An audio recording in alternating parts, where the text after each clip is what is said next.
Olá, pessoal.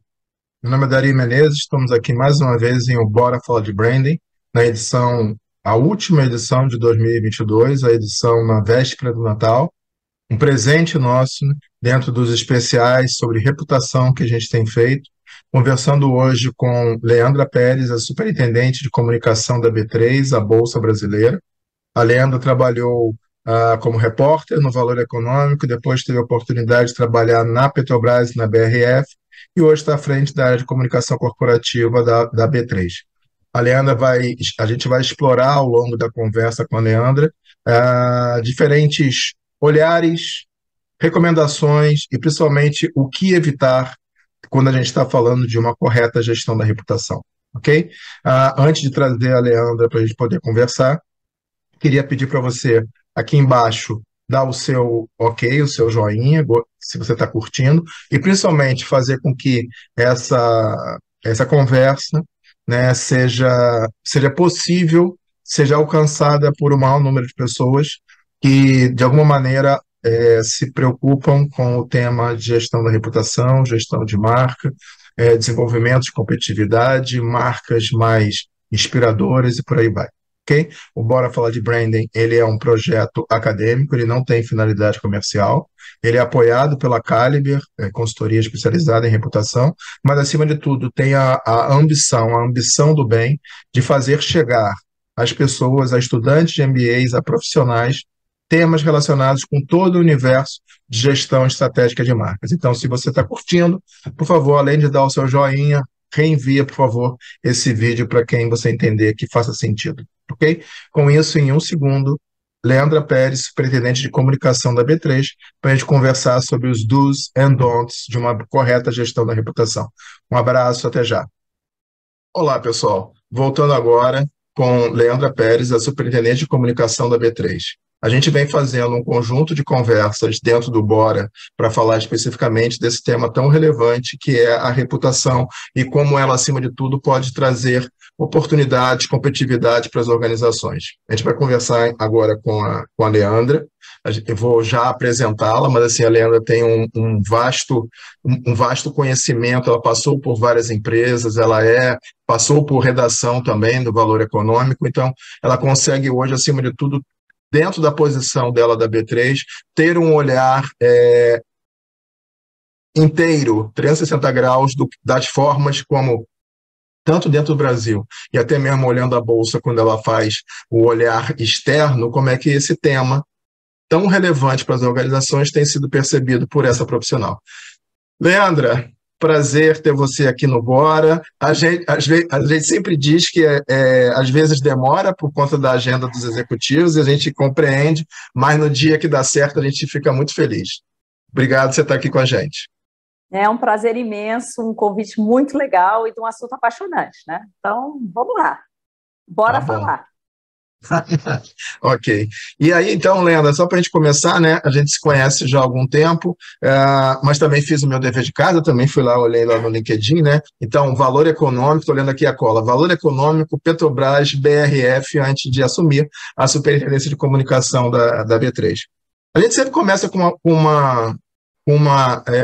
um pedido que ele é comum em todas as gravações, que é: conta de forma resumida para a gente o que você estudou e como é que se deu esse desenrolar da sua carreira profissional, por favor. Tá. Eu sou formada em jornalismo pela UNB e eu me defino até hoje, mesmo não estando mais em redação, como uma repórter de economia.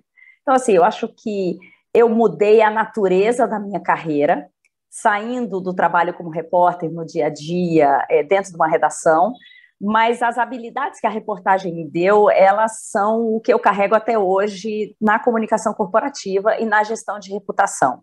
Então, a capacidade de mapear riscos, de tomar decisões, de entender o que é importante, de saber quais são os pontos principais do problema que está na sua frente, e principalmente a capacidade de perguntar, Dario. A gente, na reportagem no dia a dia, você desenvolve essa habilidade de perguntar, perguntar, perguntar, até a hora que você consegue entender e traduzir. E eu acho que esta capacidade ela é uma constante na minha carreira. Eu me formei na UNB, sempre trabalhei como repórter de economia em Brasília. Então, eu fui uma repórter formada nas crises econômicas pós-Plano Real, vamos chamar assim. Então, crise da Ásia, crise da Rússia, desvalorização cambial, reservas, enfim. Essa foi a minha carreira. Mudar para a comunicação corporativa foi quase um acidente, eu gosto de pensar. Mas um acidente um imprevisto, um inesperado, a palavra mais correta talvez seja essa, um inesperado que mudou a minha vida. Ao longo da minha carreira em Brasília, eu conhecia o Pedro Parente como primeiro secretário executivo do Ministério da Fazenda, depois ministro da Casa Civil, ministro do Apagão, e tinha uma relação de repórter-fonte ali. Quando ele assumiu a presidência da Petrobras no governo Michel Temer, ele me convidou para assumir e ir com ele para a Petrobras. Mas meu plano inicial era ter uma experiência única, porque naquele momento a gente estava falando da maior empresa do país, com um dos maiores executivos e mais conceituados executivos que o país tem até hoje, e uma empresa que estava saindo da maior crise de reputação que a gente tinha vivido até aquele momento. Então, para mim, foi uma oportunidade única de carreira. E uma oportunidade que eu enxergava como um treinamento para voltar para a reportagem. Então, quando eu fui para a Petrobras, o meu planejamento inicial era o seguinte: olha, 2 anos e meio de governo, eu fico, aprendo, vejo como é que funciona a tomada de decisão e a construção de comunicação por dentro, e depois eu volto para a redação, que é a minha paixão. Só que não, né? Só que não, né? Dizem que Deus fez o câmbio para dar humildade para os economistas, né? Então, no meu caso, eu fiz planos só para rir deles. Porque depois da greve dos caminhoneiros, eu tive convite para voltar para a redação, e a minha sensação era: caramba, mas eu gostei tanto disso que eu faço aqui, eu gostei tanto da estratégia, eu gostei tanto de como que a gente constrói a história e conta a história de uma companhia, né? Como é que as decisões que a companhia toma, como é que elas são percebidas e como é que a gente pode trabalhar para que elas sejam compreendidas fora da companhia. E isso me fascinou. E esse fascínio me levou para a BRF, que é uma empresa com um perfil bastante diferente da Petrobras, e fui ainda a convite do Pedro Parente, depois fiz a transição ali para o CEO, que foi o Lorival Luz, e a B3 foi aquele momento onde você fala assim: poxa vida, eu vou voltar para a economia, que é a minha grande paixão. E eu não resisti, falei, eu vou. E foi assim. Mas eu me vejo ainda, e me vejo até hoje, como uma repórter, uma pessoa que é capaz de perguntar, traduzir e dizer de verdade o que é que eu penso. Essa é a minha história. Você sabe que, primeiro, obrigado, né, por compartilhar com a gente. Você sabe que eu fiquei fazendo a conta aqui, mas eu acho que nós temos algo como 65 programas gravados, acho que é isso, e eu te diria que pelo menos 45%, não menos do que isso, das pessoas entrevistadas são oriundos do jornalismo, em grandes frentes da comunicação corporativa. Eu acho que essa isso não aconteceu por acaso, isso é uma... De novo, né? Fatos e dados. Isso é uma coisa que se verifica, e para quem está assistindo a gente aqui, se você for lá no todo o nosso canal do YouTube, você vai ter a oportunidade de ver várias conversas como essa, por exemplo, com o Saulo Passos, do Uber, por exemplo, com a... Ai, meu Deus, se eu errar aqui, ela me mata, mas com a Carolina, por exemplo, da Intel, com a Priscila Naglieri, do Mercado Livre, com a Roberta Catani, da Johnson Johnson, só para falar alguns que, assim, isso acontece quase que na metade das corporações. A área de comunicação corporativa, ou como um todo, né, a área de comunicação e marketing, ela tem profissionais egressos da área de relações públicas. E ainda, só para te passar a palavra de novo, né, você usou 2 vezes, bem no iniciozinho, agora bem no final, eu sou observador e anoto, que é a expressão traduzir, né? E, de novo, para você que está nos acompanhando, isso é uma super dica. Se você perdeu, volta lá na Leandra falando, porque às vezes, aí eu estou falando da minha experiência, eu não sou jornalista, mas estive à frente de áreas de marketing, tanto na Varig como na Vale do Rio Doce.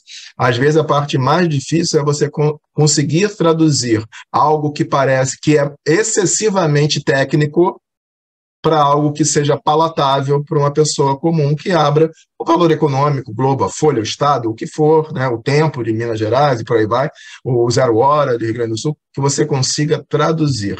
Muitas vezes, né, a gente tem esse desafio pela frente, porque as coisas se apresentam numa maneira muito técnica. Eu trabalhei, por exemplo, com engenheiros por uma boa parte da minha vida, mas poderia ser com médicos, poderia ser com advogados, poderia ser com arquitetos. Você tem que ter a capacidade de traduzir isso, né? Uma pessoa, vou usar uma expressão que ela não é, por favor, né, não é pejorativo, mas uma pessoa comum, lendo o seu jornal, seja no papel ou online de manhã, ela precisa entender daquela complexidade e que aquilo seja um tema que seja palatável.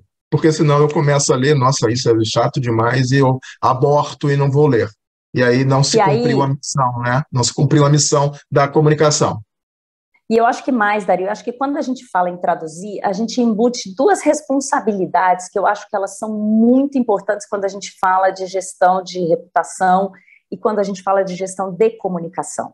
A primeira é a responsabilidade em você entender o que é que está sendo dito para você. Quer dizer, você tem que se apropriar do fato, você tem que entender esse fato. E a segunda é que quando você é responsável pela tradução, você é responsável pela verdade que está naquilo ali. Então, e essa é uma confusão comum quando a gente fala de gestão de reputação, né?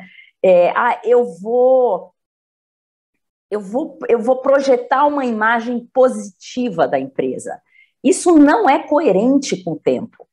Gestão de reputação não tem a ver com imagem boa, né? Ela tem a ver com qual que é a verdade do que você está vivendo e como é que as pessoas vão perceber a verdade. Então, eu acho que a lógica da tradução, ela traz um pouco para a gente essa dinâmica, tanto da responsabilidade da gente em ser aderente ao que é a verdade do que a companhia, o governo, a pessoa, sei lá o que a gente está gerenciando comunicação tem, e o fato de que você precisa ser capaz de entender do que você está falando, né? Então, eu acho que são dois pilares. Acho que é por isso que eu gosto um pouco da palavra tradução, sabe? Uhum. Ela te fixa dois compromissos que, para mim, são essenciais no trabalho que a gente faz. Já que, e de novo, para você que está nos acompanhando, já que a Leandra falou 2 ou 3 vezes sobre traduzir, eu fiquei lembrando aqui na minha cabeça que, rodando aqui offline, no poema de Ferreira Goulart, Traduzir-se. Depois você vai lá e pesquisa. Bom, vamos lá. Vou pesquisar também, que eu não conheço, não. É bacana, é bacana. E aí você já começou a falar de reputação, que eu achei ótimo. Você já começou a fazer a primeira, um dos primeiros fundamentos, que não adianta, e a gente vai falar de erros lá na frente, mas não adianta eu projetar uma imagem a qual não está suportada pela minha realidade. Ela não corresponde aos meus fatos e dados.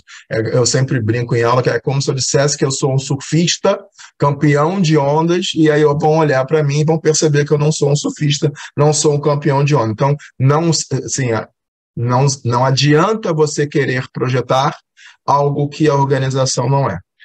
Né? Só que, de novo, não quero antecipar a Leandra, mas assim, como a gente vive num mundo que tudo tem que ser de curto prazo, as áreas de comunicação e marketing acabam, às vezes, sofrendo demandas para projetarem no curto prazo o que talvez só seja possível no longo prazo.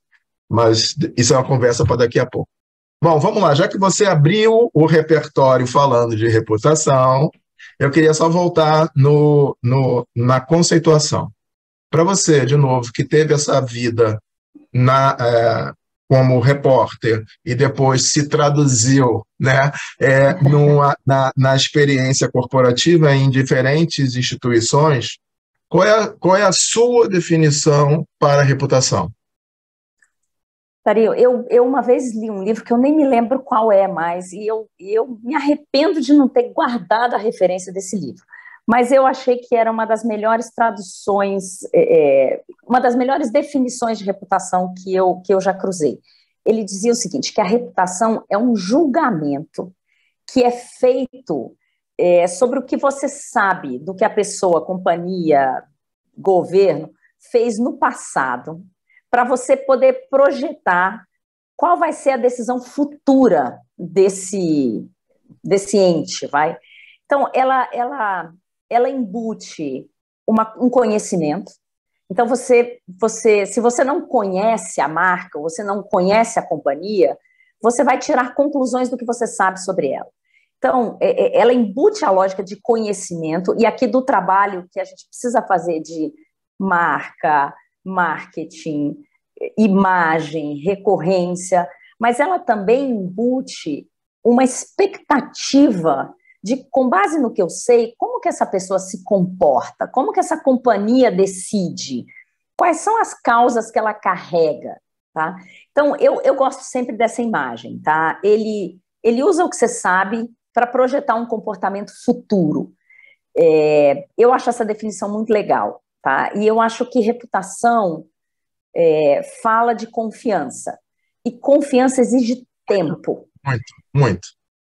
Então, e tempo, não adianta a gente acelerar, porque ele não acelera. Então, reputação, para mim, construção de reputação, ele é um trabalho com uma visão que tem 2 pilares fundamentais. O primeiro é consistência, coerência, recorrência, é você realmente manter o prumo do que você faz. E a segunda coisa é tempo. Ela é uma construção de longo prazo. Talvez seja um dos atributos mais difíceis de você construir, mas um dos mais fáceis de você perder. Então, eu acho que a gente vai sempre, como profissionais de comunicação, responder a demandas específicas de curto prazo. Essas demandas existem, elas são muitas vezes legítimas da organização, mas elas precisam ser enxergadas, na minha visão, como um tijolinho da reputação. Elas resolvem a visão do curto prazo, mas elas precisam estar coerentes com o fundamento de longo prazo que a empresa estabeleceu. Que eu acho que aqui é a gestão da reputação. É quase como se fosse uma linha de tendência, né? É assim que eu enxergo. Eu fui notando aqui umas partes do que você falou, né? E aí só queria complementar o seu olhar, né? Então, primeiro você falou assim, consistência e coerência versus o tempo. Então, assim, teve uma vez que eu fiz eu dou aula, né, em MBA, e aí uma vez eu fui pegar, por exemplo assim, empresas com boa reputação, Essas empresas, elas modificaram o seu processo de comunicação nos últimos anos, ou elas mantêm uma mesma narrativa? Então, por exemplo, se eu pego a Johnson é uma empresa bem reputada. A Johnson fala há muito tempo sobre carinho. Ela não faz uma campanha que fala agora de talco e daqui a pouco de shampoo. Não, ela fala sobre carinho e isso é uma constante da narrativa dela. Se eu pego empresa de medicamentos, se eu pego algum... Então, assim, várias das organizações, né, elas constroem isso, sim, com consistência ao longo do tempo, porque isso facilita este entendimento, essa sedimentação de conhecimento para as pessoas. Né? Então, aquele conceito de cada ano eu faço uma campanha diferente, não sei o quê. Não, às vezes é muito melhor, como você disse, a cada ano eu botar mais um tijolinho dentro deste entendimento. Essa é uma parte. A segunda é a questão do tempo, e aí eu estou falando como professor e como consultor. Essa definição ela é válida, mas ela teve a aceleração por conta das mídias sociais. Né? Então, o nosso time frame, que era maior, agora ele é mais curto, né? Ele é mais impactado por conta da velocidade da comunicação, não é nem das mídias sociais, da velocidade da comunicação e da disseminação da comunicação sobretudo. E uma outra parte só que você falou, né? E ele, para mim, está subentendido na consistência e na coerência, mas que são reputação é uma construção de toda a organização. E para que eu consiga fazer com que toda a organização reme o barquinho na mesma direção, isso passa por um processo de aculturamento. Passa aqui desde, pegando a B3, né, desde do rapaz que está na portaria ou da moça que está na portaria, a pessoa que atende por telefone ou atendimento via site, sob todos os aspectos, de uma forma holística, todo mundo entende que aquela pessoa, naquela sua função, por mais simples que ela seja, ele é um construto de uma reputação maior. Ah, não, eu fui, só para evitar falar da B3, né? Ah, eu fui na tal empresa, nossa, ao chegar lá em cima, chegar no topo, eu fui muito bem atendido, mas a experiência do atendimento, a experiência da pessoa que estava no elevador, que estava mal-humorada, a experiência disso, daquilo foi muito ruim. Isso diz muito sobre a organização, né? Então, só queria trazer isso, assim, passa por um processo de aculturamento, sensibilização e engajamento, para que todos entendam, assim, a gente é igual, já que a gente está na Copa do Mundo, né? A gente só vai chegar lá, não são 11, são os 26, é toda uma equipe, comissão técnica, etc. e tal. Ok? Não poderia concordar mais com você. E acho que este é o grande desafio que a gente ainda vive muitas vezes quando a gente fala da gestão da reputação. Ela não pode ser uma responsabilidade da área, né? Ela é uma responsabilidade da companhia. E tudo fala, né, Dari? Assim, Exatamente. Tudo Exatamente. fala. Tudo fala. É pro bem e pro mal, né? Sim, Tudo sim, fala. sim, é verdade. Verdade. O elevado engajamento ou baixo engajamento, o bom atendimento ou o mau atendimento e por aí vai, eles vão dizer muito sobre a organização, né? Sempre como isso. Bom. E aí, minha querida, pensando em B3, né? Se eu não estou errado, eu fiz o meu dever de casa, até ali o último relatório que vocês falam sobre a questão socioambiental. Se eu não estou errado, vocês têm algo como 423 empresas listadas, aí pode variar, né, depende da medição, mas mais de 400 empresas listadas, e a gente sempre diz uma palavrinha mágica, uma expressão mágica que é: boa reputação traz competitividade para as organizações. Ela me abre portas, ela me favorece um olhar mais positivo do meu consumidor ou fidelização, ele me evita um olhar crítico do regulador, um olhar mais ponderado pelo meu investidor e por aí vai. Então, assim, a competitividade, ela não é uma varinha de condão, mas tendo uma boa reputação, essa soma de fatores elimina um monte de gargalos, estresse e por aí vai, que formam um vento a favor.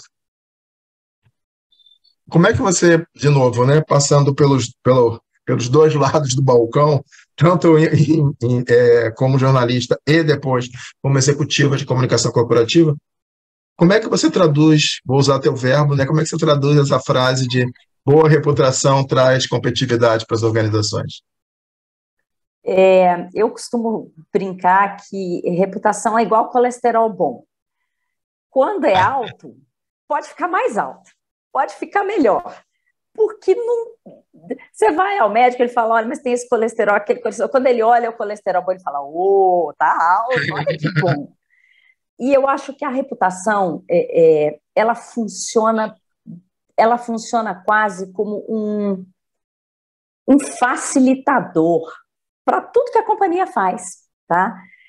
E aí, se a gente olhar momentos diferentes, uma empresa com uma reputação boa atrai talentos.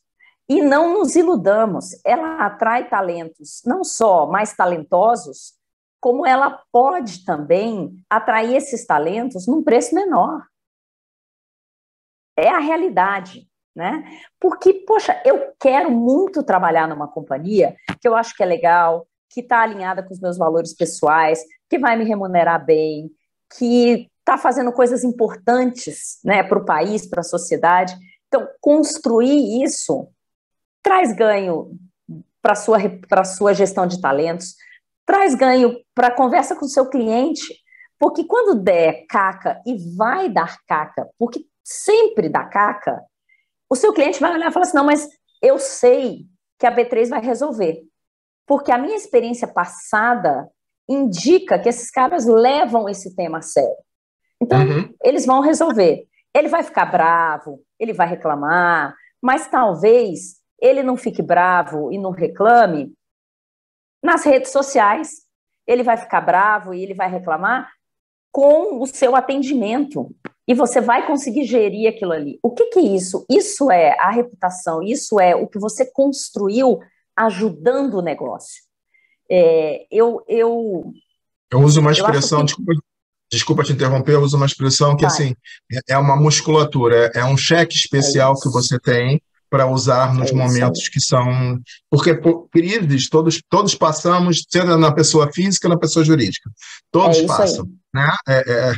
Assim a gente resume a nossa história na Terra, mas tendo um colchão, um crédito especial, como a gente quiser chamar, uma musculatura, eu devo resistir, eu devo voltar mais rápido para a normalidade. E assim, isso vale, sei lá, pensa no jornalista. Ele tem uma matéria crítica sobre a companhia. Se ele acha que aquela companhia vai atendê-lo, vai respondê-lo, vai dizer a verdade, ele liga. Se ele acha que não, ele publica primeiro. Assim, a gente está falando de coisas pequenas do dia a dia. Quando você constrói isso num nível corporativo que permeia a organização, eu acho que a gente está falando de ganhos que a gente não consegue, muitas vezes, dimensionar.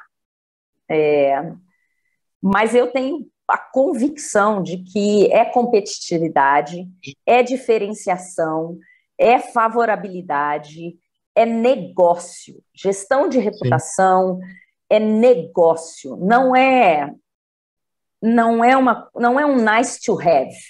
Não é assim, que legal, eu já fiz um monte de coisas, eu agora vou fazer aqui um projeto de gestão de reputação. É business, gente, é como que você gera mais resultado, mais negócio com menos fricção. Talvez a reputação... Essa é uma boa explicação, menos fricção. Menos atrito, menos fricção. Boa, boa, boa.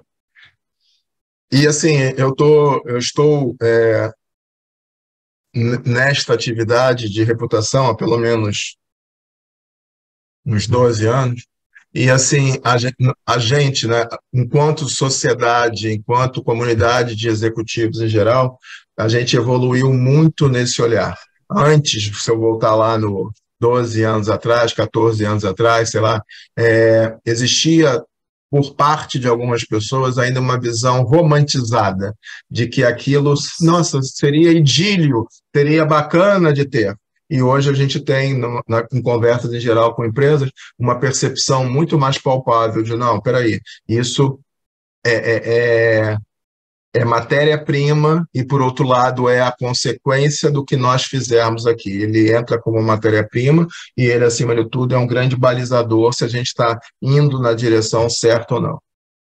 E acho que mais exige trabalho, exige planejamento, exige estratégia, exige plano de ação, exige PDCA, exige suor. Não é uma ideia de que legal. Não, é trabalho, assim como é trabalho vender produto, assim como é trabalho melhorar produto, assim como é trabalho atender o regulador. Então, eu acho que essa visão que você está trazendo de como a gestão de reputação, ela deixou de ser quase eu vou usar a mesma palavra que você, uma coisa romantizada, de que, que coisa legal que eu vou fazer. Não, é business, é negócio, é bottom line. Eu ajudo, e se não ajudar, está errado, né? Eu, como comunicação, como reputação, eu preciso ajudar a empresa a gerar bottom line. Assim, posso não ser o cara que vai assinar o contrato, o cara que vai desenhar o produto, mas eu preciso ajudar o negócio a gerar resultado. Senão, nós estamos falando de outra coisa que não é gestão de reputação, né? Isso. E à medida em que se evolui dessa visão idílica para uma visão business, usando a expressão que você tem, fica muito claro que não dá para, daqui a um ano, 2 anos eu penso nisso. É o famoso por que que você não está fazendo já? Por que que você não está olhando e mensurando dessa forma? Eu queria pegar a tua experiência, você que passou por setores tão diferentes na sua carreira, né, e cobriu vários outros como jornalista. Me diz 3 pontos, assim, né? Vamos compartilhar aprendizado com quem está nos acompanhando. 3 pontos que você entende que não podem faltar na estratégia de comunicação de uma empresa que queira gerar confiança e reputação. 3 pontos, assim, Olha, que você acha. eu já vou quebrar a regra, tá? Porque eu vou dizer que é coerência, coerência, coerência, e agora eu vou acrescentar mais dois. Ok. Mas eu acho que, assim, coerência, e eu estou falando de coerência no longo prazo. Aqui não é a flutuação diária que a necessidade da gestão da comunicação traz. Isso daí é a vida. A gente vai sempre Uhum. viver isso. Mas aquela linha de longo prazo, tá? A outra coisa que eu acho que as companhias não podem abrir mão é de falar a verdade. Eu tenho uma convicção pessoal, Dari, de que assim, erros eles costumam ser perdoados quando a gente está falando de companhias. Mentira é muito difícil de você entender, justificar e recuperar. Então, assim, quando você está falando de 3 coisas que não podem faltar no seu processo de comunicação, de gestão de reputação, de visão de longo prazo, eu acho que a gente fala de coerência, a gente fala de falar a verdade. Então, é melhor sempre você admitir que errou do que você tentar convencer as pessoas de que é mais ou menos um erro, mas veja bem, isso faz mal para a companhia. Tá? E a terceira coisa é a visão da liderança. O trabalho de gestão de reputação e de construção precisa ser apoiado numa liderança que partilha desse valor. E ele Uhum. precisa ser conduzido com uma visão de que, assim, às vezes decisões que são boas só para o negócio não vão adiante, ou vão ter que ser modificadas, ou vão ter que ser repensadas, adiadas, reprogramadas, porque elas não são boas para o que a gente é. Elas não são boas para a nossa reputação. Então, e isso a gente só consegue fazer com que isso seja parte do processo decisório da companhia quando você fala de uma liderança que tem uma visão clara do valor que a reputação traz, de novo, pro negócio. Tá? Eu acho que essas 3 coisas são essenciais. Coerência, falar a verdade, visão de liderança, né? E eu só humildemente acrescentaria talvez o quarto, talvez você tivesse outro, mas é ouvir o maior número possível do seu ecossistema de stakeholders. Estou falando isso porque às vezes as organizações pegam um stakeholder específico, né,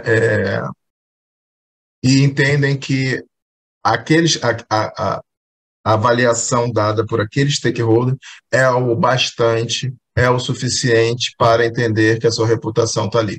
De novo, pode ser que eu tenha maior ou menor grau perante clientes, sociedade, colaboradores, formadores de opinião e por aí vai. Eu preciso pelo menos pegar um extrato, às vezes pegar todos é muito custoso, entendeu? Mas pelo menos pegar um extrato, um balance de 3 ou 4 stakeholders para você ver, porque senão a gente pode ficar enebriado, às vezes, nós somos muito adorados, não é o caso de vocês, tá? Estou falando agora de outras empresas que eu tenho experiência.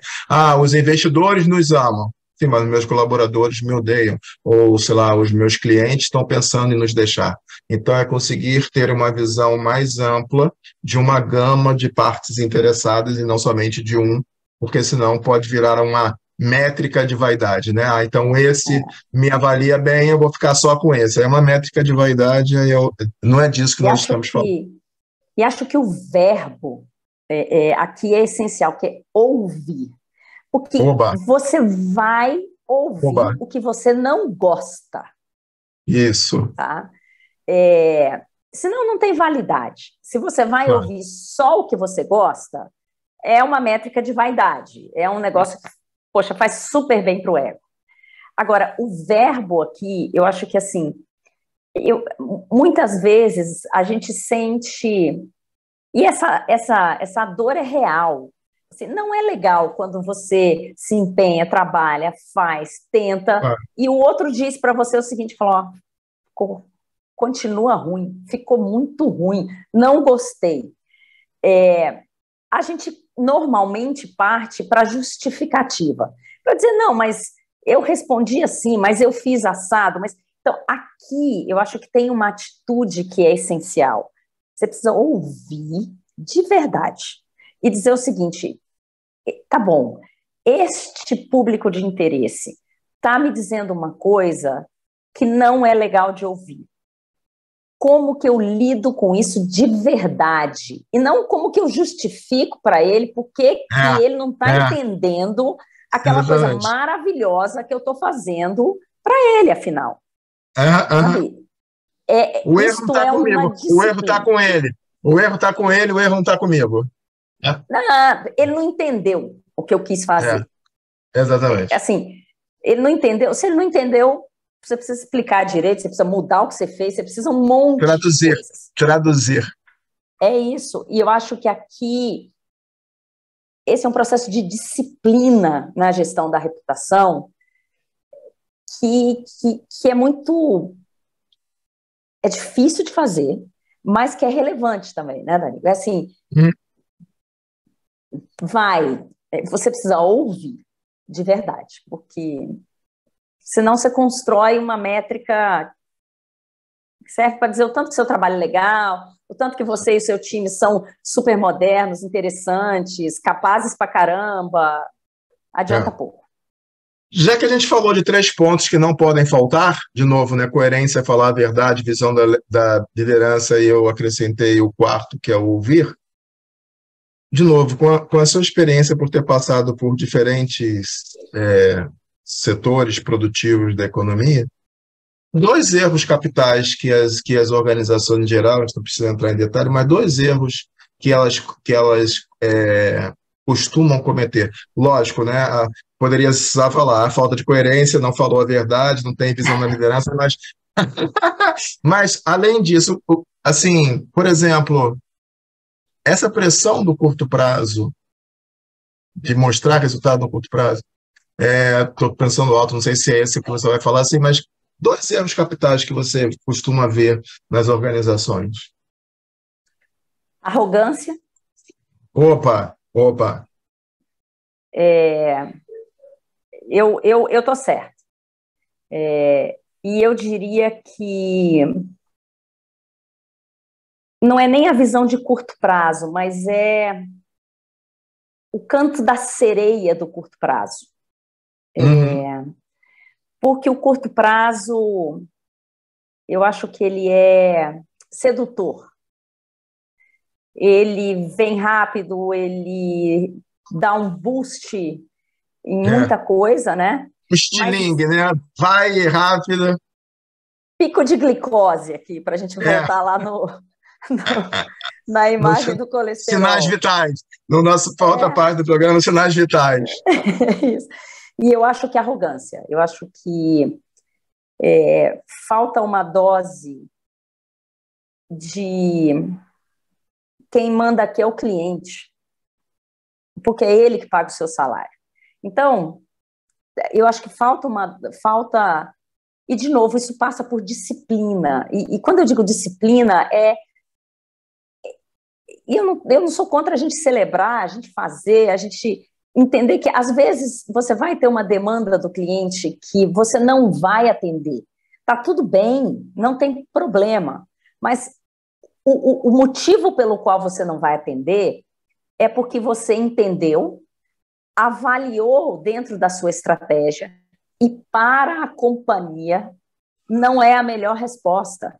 Tá tudo bem. Mas essa humildade de você trazer olhar, mergulhar dentro dela e dizer, isso é bom para o meu negócio, isso é parte da minha estratégia, essa é a resposta que a gente dá de uma maneira real e verdadeira. E não a resposta de que não, está errado. Está errado é fácil. Então, agora você dizer, olha, a minha visão de longo prazo para essa companhia aqui é diferente e eu aposto aqui, isso é bem mais difícil. Você sabe que quando você usou a expressão aí da arrogância, passou um filme aqui na minha cabeça, assim. Passou um filme, assim, de momentos em que isso ficou muito claro, né, em algumas organizações. Bom, vamos lá. A Caliber, ela produz um estudo junto com o Meio Mensagem, e nessa última edição, né, do nosso ranking junto com o Meio Mensagem, a gente fez um artigo demonstrando que, e por acaso saiu hoje também no IBGC, Instituto Brasileiro de Governança Corporativa, que as organizações que caminham no sentido de fazer a jornada da agenda ESG, conceitualmente e com fatos e dados, a gente tem conseguido perceber que são empresas que vão alavancando a percepção de uma boa reputação, ok? No caminhar dessa agenda ambiental, social e de fortalecimento da governança, ela amplia percepções que ajudam na formação de longo prazo de reputação. Portanto, é uma hipótese que a gente está constantemente validando. Ir por essa estrada auxilia nesta percepção. O que você acha disso?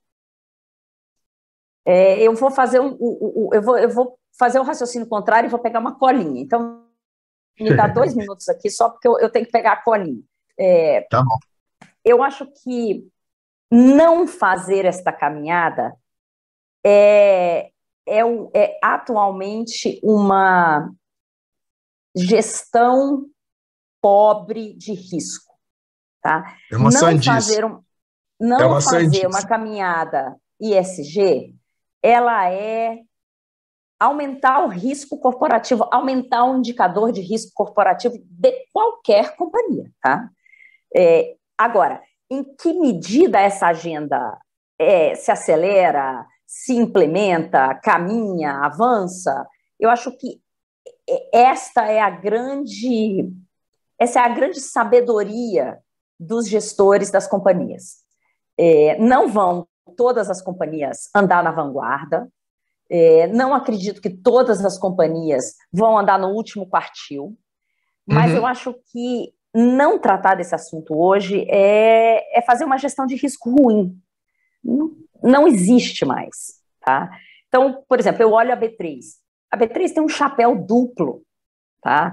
A gente está falando de uma empresa que tem um capital totalmente pulverizado e que é uma empresa aberta. Como é que essa empresa responde a isso? Ora, eu tenho meta corporativa que vai do CEO a todo mundo na companhia. Então, a remuneração da companhia reflete um compromisso de meta ESG.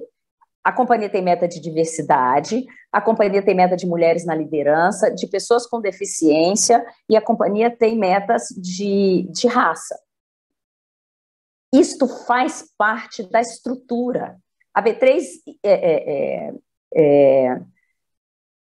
colocou um bônus no mercado internacional que está ligado a um compromisso de mulheres na liderança da companhia. Então, aqui, eu vejo uma companhia num setor tradicionalmente masculino,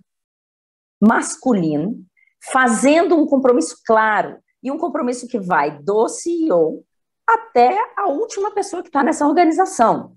Então, eu preciso me preocupar do mesmo jeito que o Gilson precisa se preocupar, do mesmo jeito que o estagiário que trabalha comigo, quando a gente vai trazer um estagiário novo, ele também está pensando em como que eu aumento a diversidade aqui. E você tem um outro chapéu que é de indutor de mercado. E essa é a grande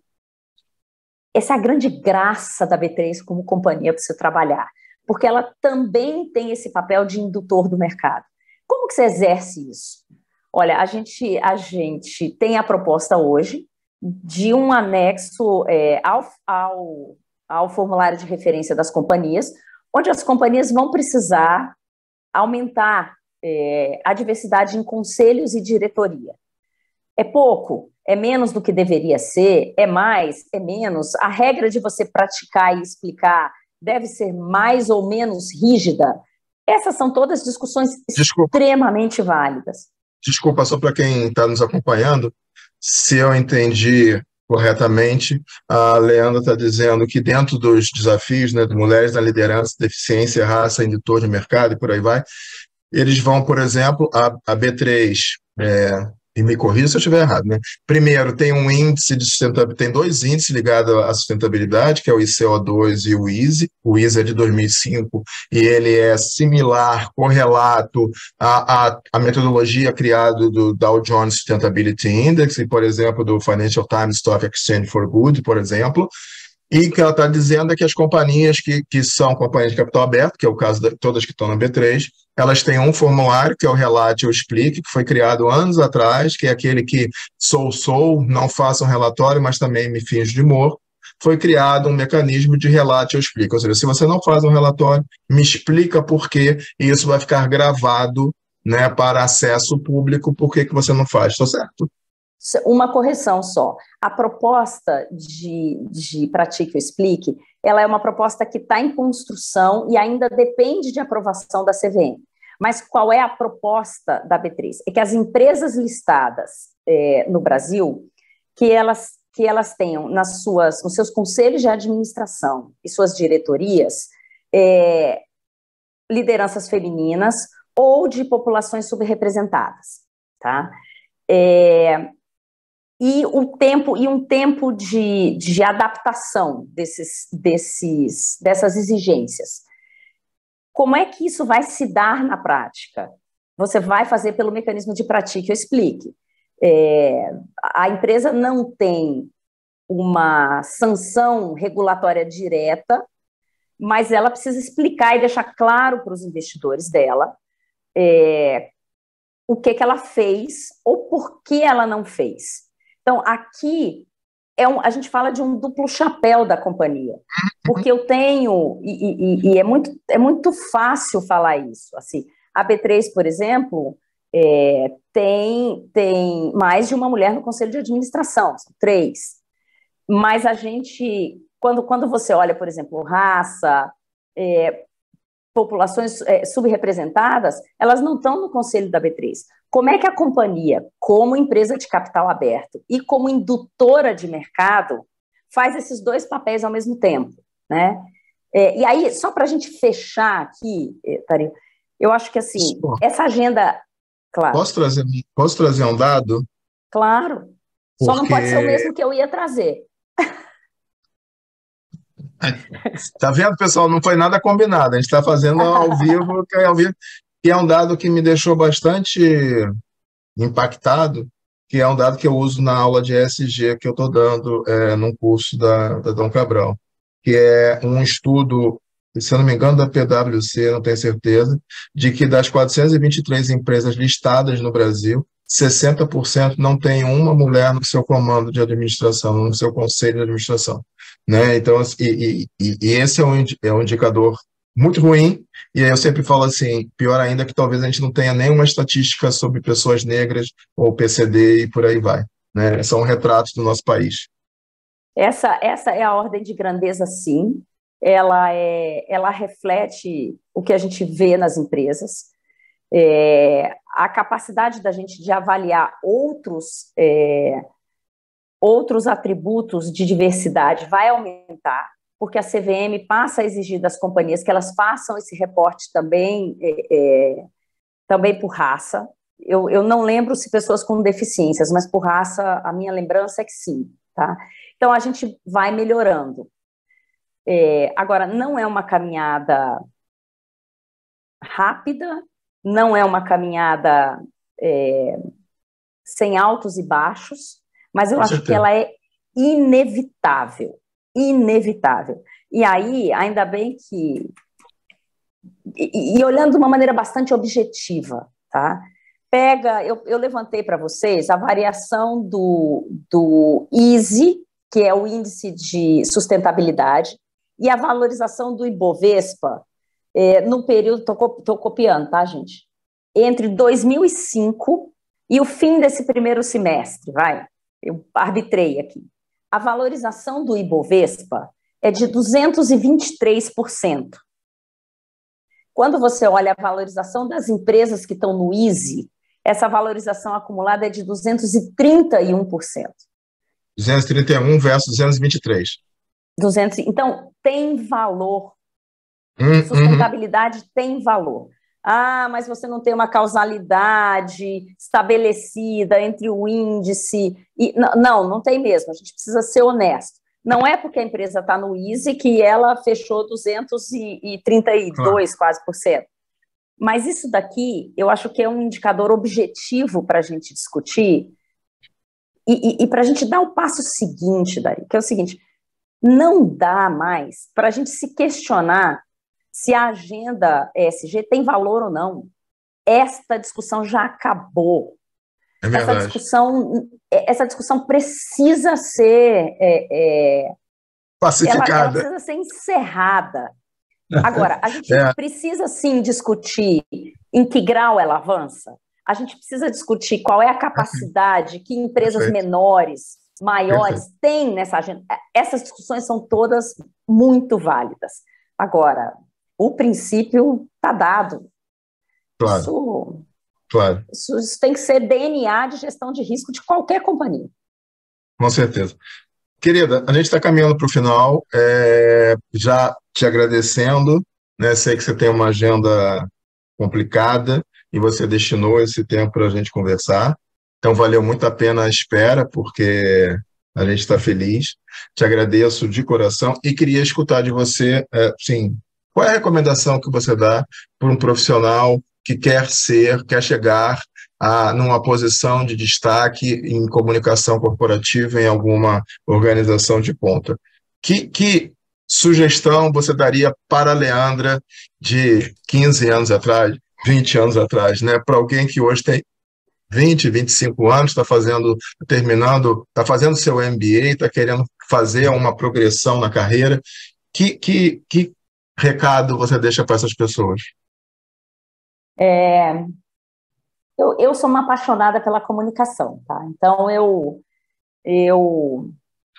eu acho que é uma profissão fascinante, eu acho que é uma profissão que não acaba, e eu acho que ela é uma profissão que tem mudado intensamente nos últimos anos, na última década, Quando a gente olhar um profissional hoje que está ali terminando o primeiro ciclo de carreira, talvez, né?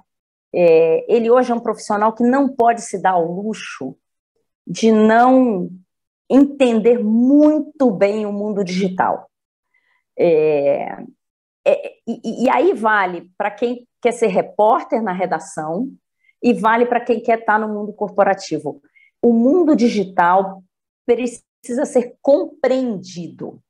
E ele precisa ser colocado a serviço de uma boa comunicação. Eu acho que a gente só vai discutir bem temas como fake news, caça-cliques, clickbaits, exageros e todo esse mundo que está aí, se a gente tiver profissionais que têm consistência para discutir por dentro o mundo digital. Tá? E eu não estou falando só de se o clickbait é bom ou ruim, não. Como funciona, qual é a estrutura desse mundo. Acho que essa tem que ser uma base bastante forte em qualquer profissional, nesse momento. Tá? Eu acho que quando a gente encerra esse primeiro momento, né, que a gente sai da faculdade e a gente se acostumou àquele primeiro pedaço da carreira da gente de dia a dia e construiu, eu acho que, e foi uma coisa que eu sempre fiz muito, eu mudei muito de emprego. Não acho que todo mundo precisa mudar muito de emprego, mas eu acho que é a hora de você ter as experiências mais variadas possíveis na sua carreira, mais variadas de todas, assim, em setores econômicos diferentes, em posições diferentes, em áreas de negócio diferentes, em esforços intelectuais diferentes, assim, eu parei ali, quando eu estava, sei lá, com 28, 29 anos, eu parei e fui fazer um mestrado fora. Depois do mestrado, eu passei quase um ano mochilando pela Ásia. São experiências de vida que não falam diretamente com a sua carreira, mas que constroem a sua carreira. Tá? Então, é legal. E a última sugestão é: ouçam sempre o Bora Falar de Branding, porque só tem gente muito melhor que eu por aqui. Opa, acabamos de fazer o nosso merchan. Obrigado, acima de tudo. Eu só queria incluir na sua dica, assim, eu acho que o digital, né, estava até escutando você falar, e eu acho que ele é um mundo à parte, ele precisa ser cada vez mais desvendado pelas organizações, até porque no mundo digital, às vezes, acontecem crises que parecem serem homéricas, de quando você vai ver não mexeu o ponteiro da reputação, porque aconteceu naquela tempestade, naquele momento, mas no dia seguinte o sol já estava brilhando. Mas eu só queria acrescentar humildemente uma sugestão, que é ter um olhar sistêmico, né? Tentar desenvolver a capacidade de olhar de uma forma sistêmica. Isso é relevante para a minha organização, para o meu setor, isso impacta um ou mais públicos, isso pode ser relevante, sabe? Ter um olhar sistêmico, porque senão você fica muito dentro da caixinha e acha que tudo termina ali, quando na realidade hoje tudo está aberto, integrado, em tempo real. Então, eu acho que o olhar sistêmico ele faz muita necessidade. E vou abusar aqui no último comentário. Eu acho que é este olhar sistêmico, Dario, que dá para o profissional de comunicação a capacidade de convencer a organização de que o que ele faz tem importância para o negócio. Tá? Se a gente se transforma em profissionais de comunicação que são bons em comunicação, a dificuldade que a gente sempre vai ter é em dizer o seguinte: tá bom, eu reconheço que você é muito bom no que você faz, mas eu estou com um outro olhar para cá. Eu acho que essa visão sistêmica que a gente tem que provocar desde cedo. É assim, eu estou fazendo isso para atender o jornalista, para resolver o funcionário? Não.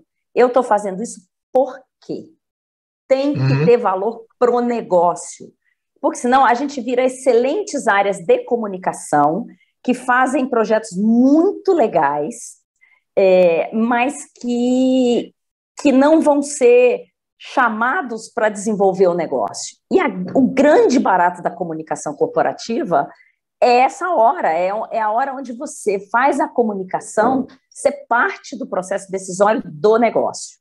Então, esse olhar 360 e essa visão estratégica que você está falando é um negócio que a gente tem que treinar de cedo. Eu concordo muito com você. A inquietude leva a esse olhar sistêmico, né? A inquietude de querer entender, compreender, fazer o nexo causal ajuda muito nisso. Leandra, mais uma vez, obrigado pela sua participação, obrigado por trazer os seus conhecimentos para o Bora Falar de Branding. E para você que está nos acompanhando, mais uma vez, se você curtiu, clica aqui embaixo.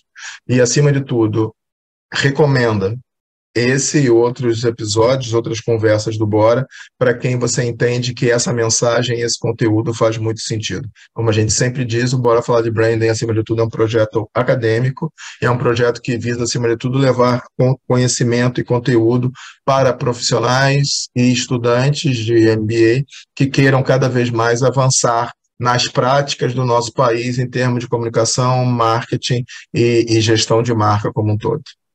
Beijo, Leandra. Muito obrigado, tá? Obrigada, querido. Obrigada a todo mundo que tomar o tempo e ter o tempo para ouvir a gente. É um prazer dividir conhecimento. Um abraço, pessoal. Até a próxima. Tudo de bom.